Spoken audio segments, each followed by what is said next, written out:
got paid too. Absolutely. Everybody got paid except for him. Except for him. Scheduled for 3 5-minute rounds. Chamy Delva in the blue corner, Devin Paulk in the red.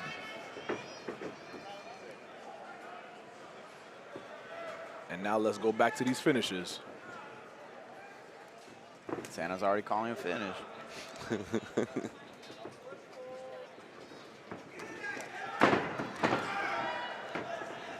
Champaign works in to get this takedown. Oh, big slam. That was a big slam. And immediately goes into side control.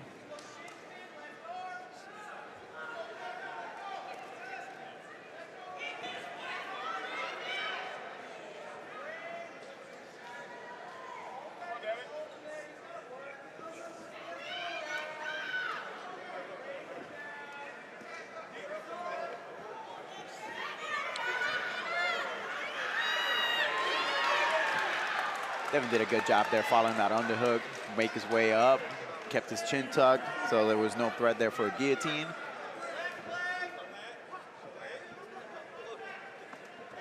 Ooh. Ooh. And the ref was in the perfect position to, oh my goodness, he is. I heard that cup crunch.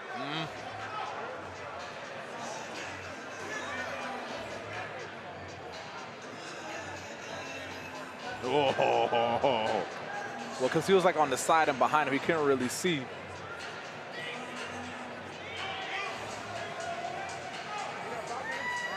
That was as clean as it comes.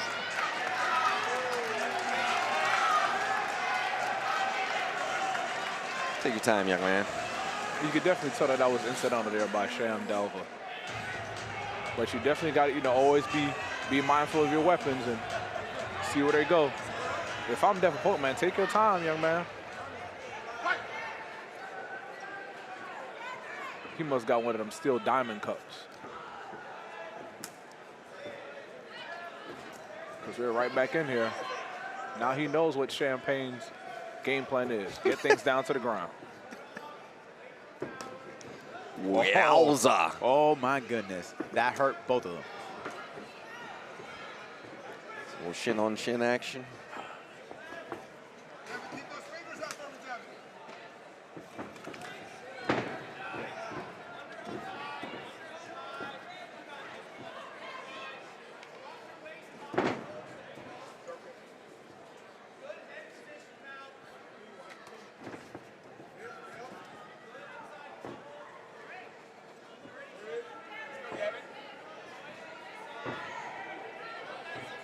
Definitely be the shorter fighter here trying to go in for that takedown. He needs to do a better job utilizing his head pressure. When you have your opponent back up against the cage, especially when they're a few inches taller than you, use that head and just grind it underneath the chin. It makes it a little easier when you're the shorter fighter. You can essentially stand up as long as that opponent's chin is on your head. On top of your head. Yeah, you got a 5'8" guy going up against a 6'2" guy. Sometimes being short is not always necessarily a disadvantage. Right, Angel? That's why I learned how to fight, because I'm small.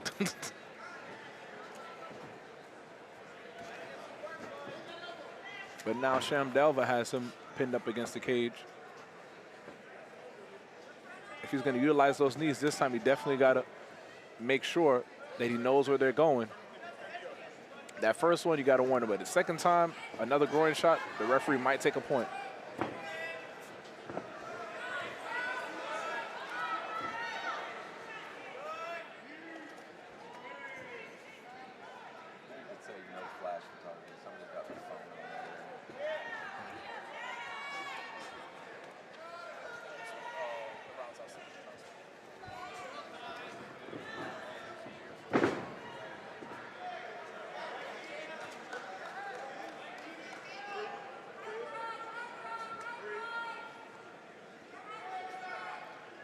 This guy's jockeying for position, trading knees to the body and legs. It looked like this was Cham's plan from the beginning, because he's been having that over-under the whole time. When the takedown happened, it was off of a body lock, timing and kind of a punch. So looks like Cham wants to grapple. Devin's the one that wants to kind of strike. He is the more explosive out of the two. But Cham did, you know, do a good job early in this round with those leg kicks there. Oh, yeah, absolutely. Like, so sometimes, yeah, you don't want to make yourself one-dimensional. Yeah, I want to get things down to the ground. I'm a grappler. But no, you got to believe in the strikes that are what's working for you. And I think those leg kicks, man, eating them up inside, outside of Devin Paulk, keeping them at your range. I think going into the second round here, man, he could definitely utilize those. Oh.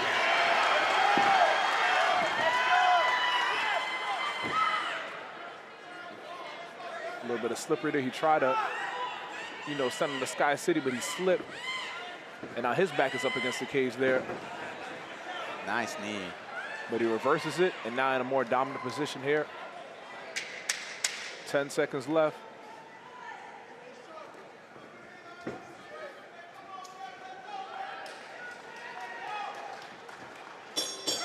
And time.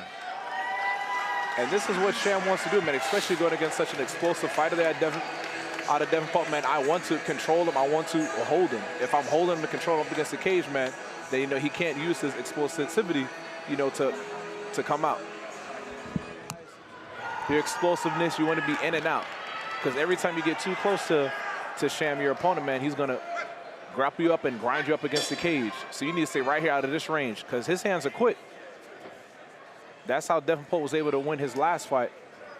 Just a quick knockout out of nowhere. Devin does not want to get things back on the cage and, you know, make this a grappling fight. And right here, this is where Cham could keep him at range, popping that jab, just making sure that all his strikes, all his punches are coming back to his face. He wants a nice high guard, especially going against an explosive and short opponent. Right there, kick some more, kick some more. Every 2-3 seconds, a strike should be coming out there from Cham. You don't want an opponent like Devin Paulk to be too comfortable.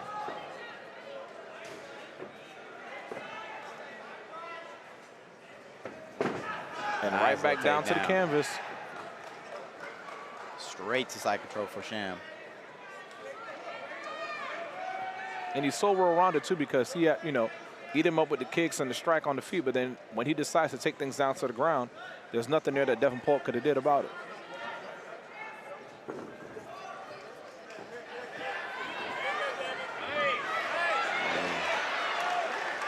Nice escape and exchange. Bopping him around a little bit. He got a little overexcited and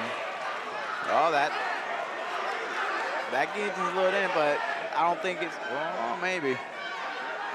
Oh, he's getting his hands together now. Yeah, Cham needs to. Yeah, but Cham's doing the right thing by passing to the right side. Devin's got to let go of these. Well, I'm sure that was scary for a second there for Cham, but he held on tight.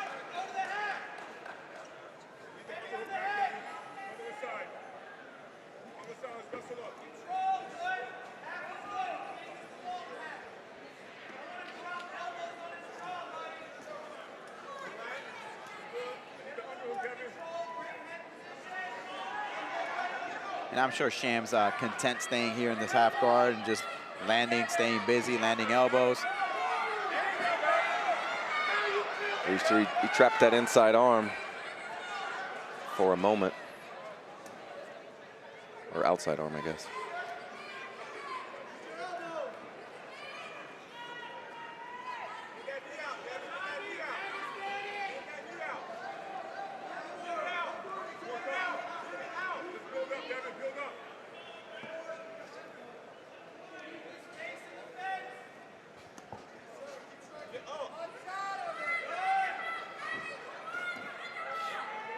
Cham doing a good job of climbing.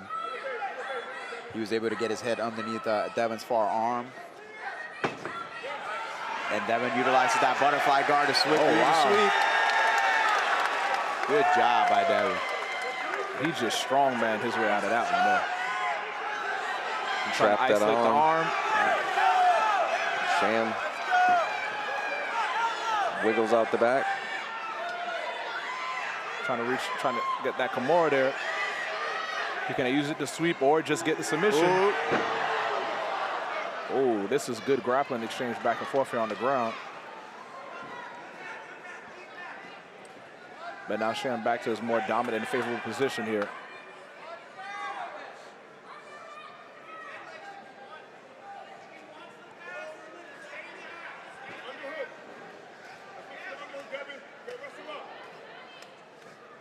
Those punches are coming down, but you could tell that Cham is tired, man. I don't know if it's either A, you know, all this back and forth grappling, or if he's still just a little shook up by some of those onslaught punches there, briefly there by Devin Paulk.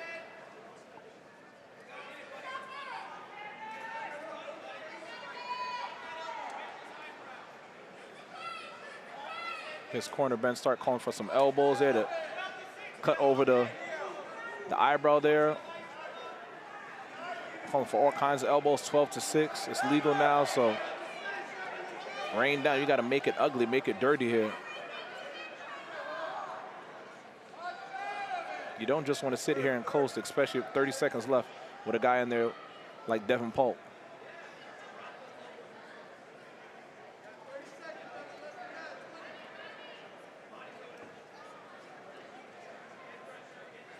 This is the type of position that Cham has no need to improve his position because he can keep Devin down and continuously land strikes. It's going to be Devin's job. He cannot lay on his back.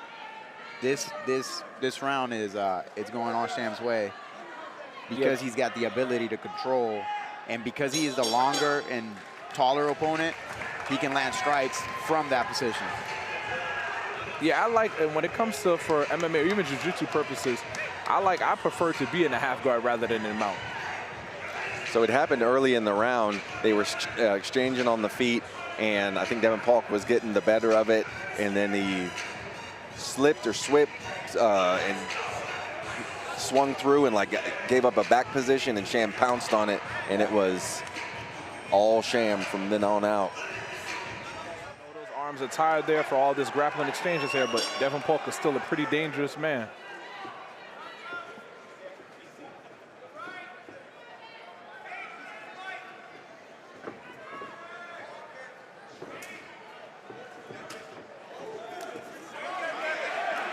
Oh, Cham can't just back straight up after landing 3 or 4 successful kicks.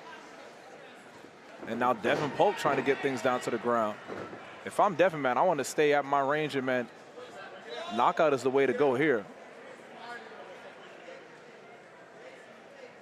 Even if Devin wins this round, in my opinion, he's already down 0-2 on the scorecard. So trying to win, you know, in a dominant position via ground and pound or something like that, when Cham is still keep on moving around. Oh, and that was a mistake by Cham.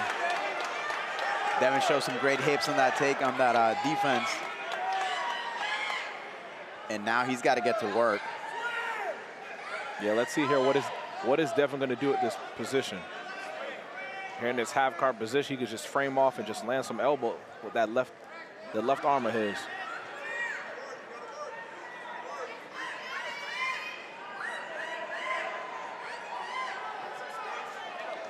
Oh, I hear a bird around again.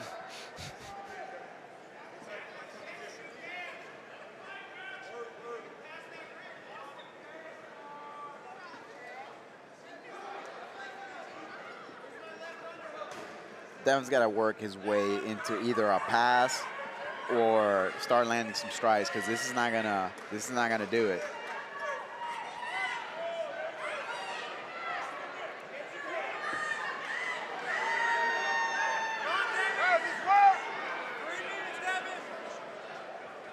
Devin's trying to work for an arm triangle, but he's got to pass the guard in order for him to be able to finish that. The ref is warning him he needs to get some movement and advance his position, because if not, he's in jeopardy of like losing this position.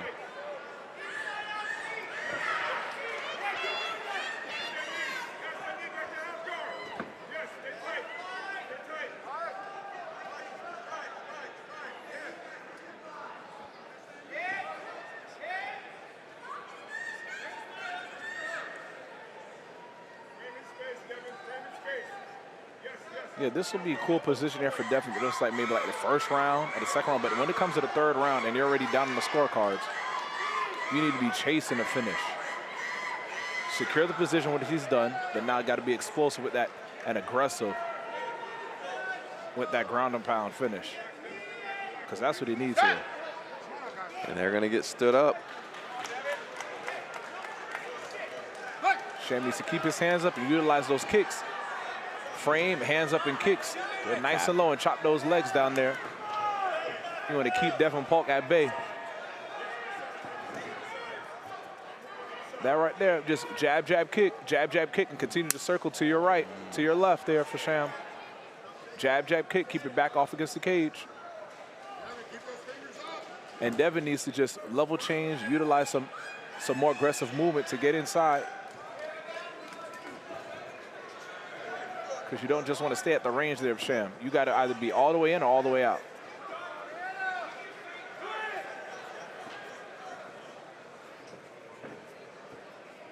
Because it seems like Devin's just trying to time it just right for that knockout shot that we know he's capable of. But with just a minute left, he's definitely got to pull the trigger.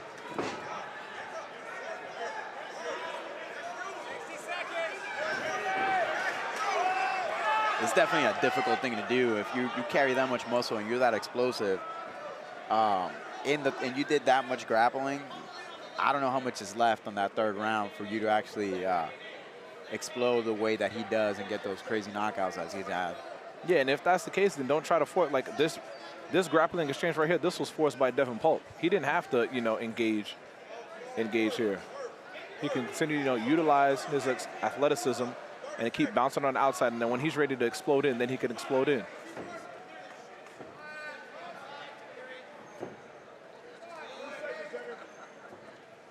But with 15 seconds left, even if you get the takedown, it's not enough time here to get that finish. Oh, he got his get back. Oh.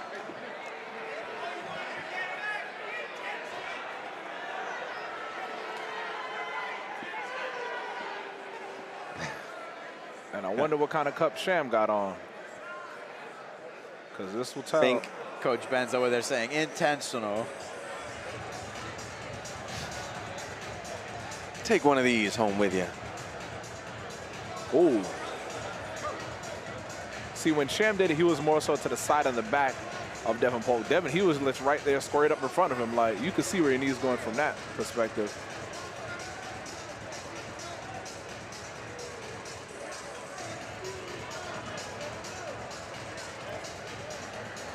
If I'm in Cham's position, I'm going to take your time. I don't know if I'll take my time. I think I should bite down and hold on for next 12 seconds. Move now, because I don't want to give Devin that much time to recover. Yeah, circle. He needs to keep his hands up in circle.